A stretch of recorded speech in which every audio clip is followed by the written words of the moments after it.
ल हेर त यहाँ पत्रकारले उचालेको 3 जना भइसक्यो यो सरकार बनेपछि आत्महत्या गरेको। यहाँ सुन्नु, तपाईले बोल्नै नहुने हो भनेर अतिरञ्जित नबनाउनुहोस् न।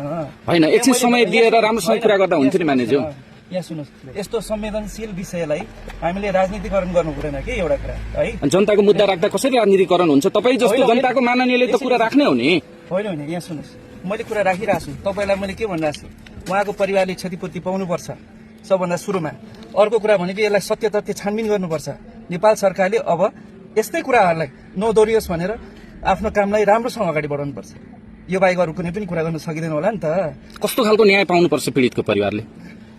न्यायको के भन्छ, पीडितको परिवारले मात्र होइन, आउँदो समयमा हाम्रा नेपाली परिवारजनहरूले कसैले पनि यस्तो तरिकाले आफ्नो के भन्छ जीवनलाई त्याग गर्ने हिसाबले सोच्न बाध्य हामी कसैले पनि गर्नु हुँदैन। सरकार पक्षले पनि गर्नु हुँदैन, हामी कानुन बनाउनु बसेकाहरूले पनि गर्नु हुँदैन। किनभने नीति कानुन बनाउने ठाउँमा त हामी पनि छौँ नि त।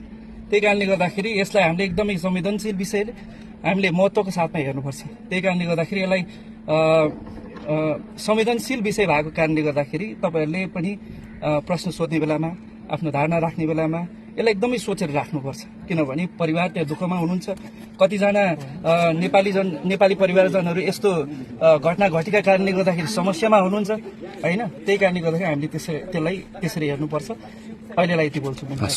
एउटा राम्रो नेतालाई पनि बिगार्न खोजेको चाहिँ पत्रकार नै रहेछ भन्ने कुरो पुष्टि हुन्छ।